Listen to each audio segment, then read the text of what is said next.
Abbasovun xəyanəti, ermənilərlə qohumluğu və Kremlin sifarişi. Baş nazirin keçmiş birinci müavini Abbas Abbasovun Ramiz Mehdiyev və digərləri barəsində hakimiyyəti ələ keçirməyə yönələn hərəkətlər ittihamı ilə aparılan cinayət işi üzrə istintaqa cəlb olunması və barəsində axtarış elan edilməsinin ciddi əsasları var.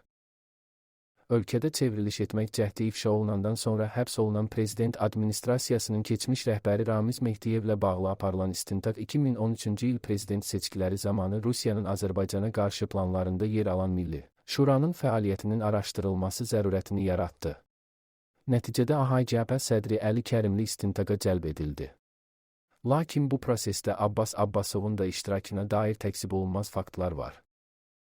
Abbas Abbasov 2013-cü ildə hazırlanan ölkədə qanuni hakimiyyəti zorla ələ keçirmək planlarının əsas fiqurlarından olub.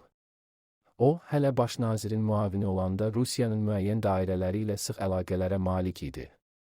Vəzifəsindən azad edildikdən 2006-cı ildən sonra Rusiyaya köçdü və Azərbaycana qarşı planların koordinatoru icraçısı missiyasını üzərinə götürdü.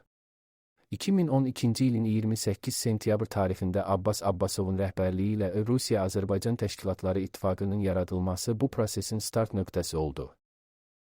Təşkilatın yaradılması ilə bağlı bəyanatda məqsədin Azərbaycanlıların Rusiyanın ictimai-siyasi həyatına fəal inteqrasiyasını təşkil etmək olduğu iddia edilsə də, gerçək hədəf Rusiyadakı diaspor təşkilatlarımızın və tanınmış Azərbaycanlıların Kremlin çətiri altında toplanması idi. Rusiya-Azərbaycan Təşkilatları İttifaqının fəaliyyət konsepsiyası bu ölkədəki ictimai təşkilatlarımızın Rusiyanın yeni dövlət strategiyası çərçivəsində effektiv fəaliyyətini təmin etmək, Bakı-Moskva xəttində mübahisəli məsələlər yarandığı zaman diasporumuzun Azərbaycanın əleyhinə yönləndirməkdən ibarət olub.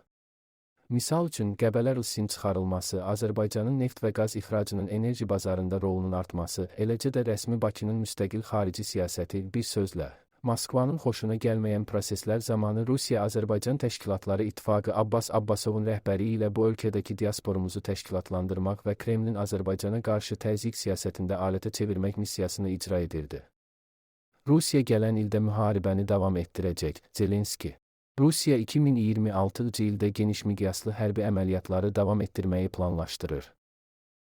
Axar az xəbər verir ki, bunu Ukrayna prezidenti Vladimir Zelenski Telegram kanalında yazıb. Bugün Moskvadan gələn il hərbi əməliyyatları davam etdirməyi planlaşdırdıqları barədə əlavə siqnallar eşitdik. Bu siqnallar yalnız bizim üçün deyil. Tərəfdaşlarımızın bunu görməsi vacibdir. Onların bunu nəinki görməsi, həm də cavab verməsi vacibdir, xüsusən Rusiyanın güya müharibəni bitirmək istədiyini tez-tez deyən ABŞ-dakı tərəfdaşlarımız.